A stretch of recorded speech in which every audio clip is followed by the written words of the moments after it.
금각사 미시마 유키오 지음. 인간 본연의 불안을 유려한 언어로 그려낸 탄미주의 문학의 절정. 금각사. 노벨 문학상에 세 차례 오른 현대 문학의 고전. 아름다움에 대해 깊이 천착했던 작가들의 작가 미시마 유키오. 논란 속의 걸작을 만나다. 남에게 이해되지 않는다는 점이 나의 유일한 금지였다. 추남인데다 말더듬이의 내성적인 성격의 주인공 미조구치. 유년 시절부터 열등감에 사로잡혀 고독한 삶을 살아온 그는 작은 절의 스님인 아버지의 영향을 받아 금각을 미의 상징으로 여기며 남다른 애정과 일체감을 느낀다. 어려서부터 아버지는 나에게 자주 금각에 관한 이야기를 들려주었다. 몸도 약할 뿐더러 달리기를 해도 철공을 해도 남에게 뒤지는 데다가 선천적인 말더듬 증세가 나를 더욱더 내성적인 아이로 만들었다. 게다가 모두들 내가 절간의 아이라는 사실을 알고 있었다. 짓궂은 아이들은 말더듬이 중이 더듬더듬 불경 읽는 흉내를 내며 놀려댔다. 5일의 어느 날 중학교 선배인 마이즈로 해군 사관학교의 생도 하나가 휴가를 받아서 모교에 놀러왔다. 어이 미조구치 하고 초면인 나를 불렀다. 나는 입을 다문 채로 빤히 그를 쳐다보았다. 나를 향한 그의 웃음은 권력자의 아부와도 비슷한 데가 있었다. 왜 대답이 없어? 벙어린가 자네는? 말더듬이입니다. 하고 숭배자 하나가 나 대신에 대답하자 모두가 배를 움켜쥐고 웃었다. 이 웃음이란 얼마나 눈부신 것인가. 나에게는 같은 반 소년들의 소년 시절 특유의 잔혹한 웃음이 눈부시게 빛나는 무성한 나뭇잎처럼 찬란하게 보였다. 뭐야 말더듬이야? 자네도 해기해군 기관학교에 주말에 들어오지 않겠나?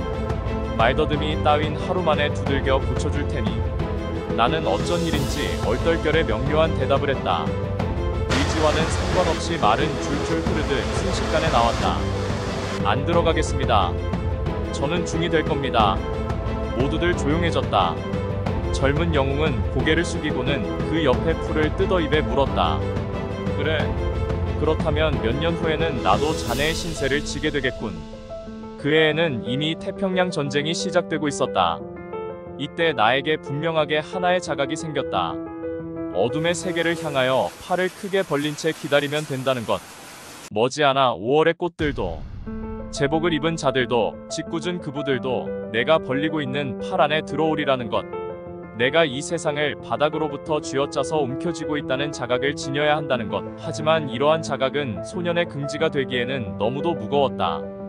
아버지는 죽기 전 교토의 금각사 주지에게 미조구치를 부탁하고 미조구치는 그곳에서 금각을 처음 실제로 마주하게 됩니다. 식사 후 나는 아버지를 졸라서 다시 한번 금각을 보러 갔다. 달이 떠 있었기 때문이다. 그토록 실망을 주었던 금각도 야스오카에 돌아온 후 나날이 내 마음속에서 다시 아름다움을 되살려 어느덧 보기 전보다도 훨씬 아름다운 금각이 되었다. 아버지의 죽음을 계기로 진정한 소년 시절은 끝났으나 스스로 소년 시절에 인간적인 관심이 전혀 없었다는 사실에 나는 놀랐다. 아버지의 유언대로 나는 교토로 가서 금각사의 도제가 됐다. 그때 주지 밑에서 중이 되었다. 여기에 오니 일단 안심할 수 있었다. 일반 중학교처럼 중놈 자식이라고 놀려대는 일도 없고 이곳에는 같은 처지의 사람들만 있으니까. 말더듬이에다 남들보다 약간 추하게 생겼다는 점만이 달랐다. 지금 내 앞에는 새로운 환경에서 지내야 할 몇 주간의 여름방학이 남아있었다. 상중의 여름방학, 쇼와 19년 1944의 전쟁 말기에 처한 기묘하게도 조용한 여름방학. 금각이여 마침내 내 곁에 와서 살게 되었구나 하고 나는 빗자루를 든 손을 멈추고 마음속으로 중얼거릴 때가 있었다. 지금 당장이 아니라도 좋으니 언젠가는 나에게 친근감을 보여주고 너의 비밀을 알려다오. 너의 아름다움은 지금 당장이라도 확실히 보일 것 같으면서 아직 보이지 않는구나. 내 마음속에 그리는 금각보다도 실물이 훨씬 아름답게 보이도록 해다오. 그리고 만약에 네가 지상에서 가장 아름답다면 어째서 그토록 아름다운가, 어째서 아름다워야 하는가를 말해다오. 일제가 일으킨 욕망으로 가득 찬 침략 전쟁은 점점 스스로의 목을 죄어오고 있었습니다. 미조구치는 어쩌면 금각에서 그런 느낌을 받고 있었던 듯합니다. 이상하게 여길지 모르지만 그때까지 나는 금각을 공습과 결부시켜서 생각해 본 적이 없었다. 사이판이 함락된 이후로 본토 공습도 불가피해져서 교토시의 일부에도 강제 소개령이 내려졌으나 그래도 금각이라는 반영구적인 존재와 공습이라는 재앙은 나의 내부에서 서로 무관한 것에 지나지 않았다. 금강불개의 금각과 과학적인 불개는 서로 이질적이라는 사실을 잘 알고 있기에 마주치더라도 서로 슬쩍 몸을 비킬 듯한 느낌이 들었다.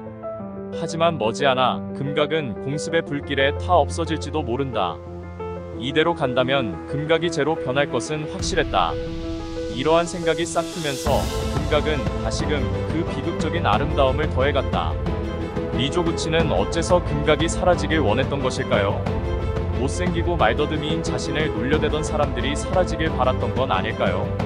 자신보다 약하다고 이웃을 짓밟던 일본이 무너지길 바랐을지 모릅니다. 쇼와 19년 1944 11월 B-29 폭격기에 도쿄 폭격이 있었던 당시는 교토 역시 내일이라도 공습을 당할 듯이 여겨졌다. 교토시 전체가 불에 휩싸이는 것이 나의 은근한 꿈이 되었다.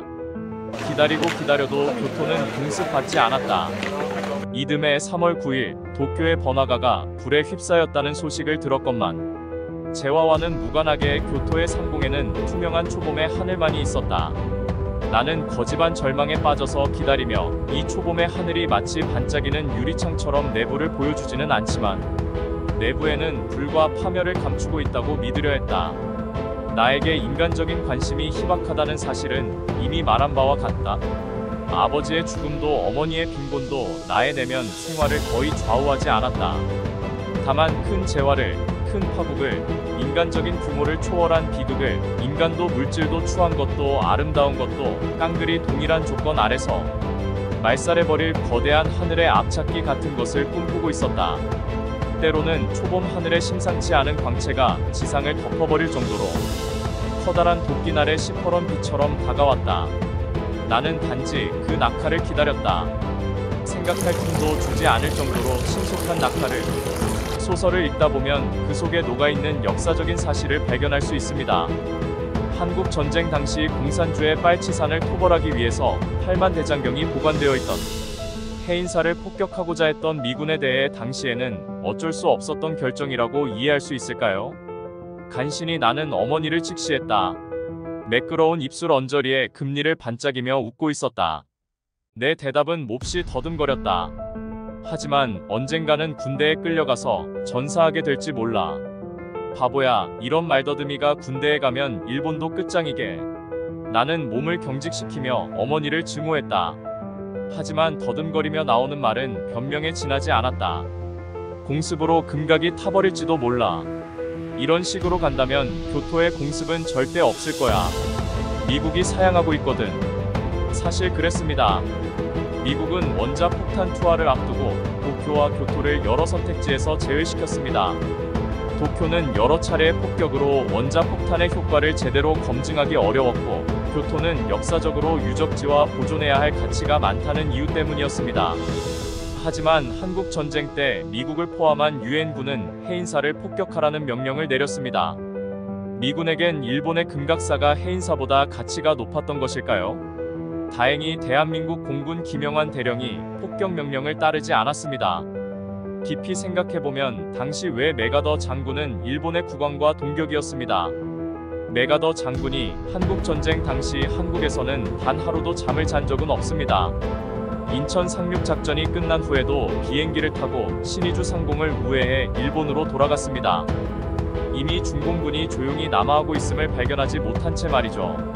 이는 미국 백악관 기록물 해제를 바탕으로 기록한 책 브루스 커밍스의 한국전쟁과 데스퍼레이트 그라운드라는 책에 자세히 실려 있습니다. 콜디스트 윈터를 포함한 한국 전쟁에 관한 미국 학자들이 쓴 이 세 권의 도서에서는 메가더를 영웅으로 생각하지 않습니다. 미조구치는 어째서 왜 금각이 공습당하기를 바랐던 것일까요? 금각이 공습당할 위험이 앞으로 없다고 한다면 당분간 자신이 살아갈 보람이 사라지고 살고 있던 세계는 무너져버리게 된다 생각했던 것일까요? 전쟁이 끝났다. 공장에서 종전선언의 낭독을 듣는 동안 내가 생각하고 있었던 것은 다름이 아니라 금각에 관해서였다. 이러한 때에 눈물을 흘리러 갈 만한 신사나 불당이 많다. 어느 곳이나 그날은 붐볐음에 틀림없다. 하지만 역시 금각사에 오는 사람은 없었다. 패전의 충격, 민족적 비애 따위에 금각은 초연했다. 일본에 대해 무지한 사람은 신사를 불교 사찰로 오해합니다. 절이 아니라 일본 천황신을 모시는 곳입니다. 일본서기 내용으로 유추해보면 현재 일본의 천황은 백제 후손이 분명하니 어쩌면 신사는 백제 선조를 기리는 곳이기도 하겠습니다. 전쟁에 졌다고 해서 나는 결코 불행한 것은 아니었다. 하지만 노사의 그 흐뭇하고 행복해 보이는 얼굴은 마음에 걸렸다. 왜 노사는 흐뭇하고 행복한 표정이었을까요?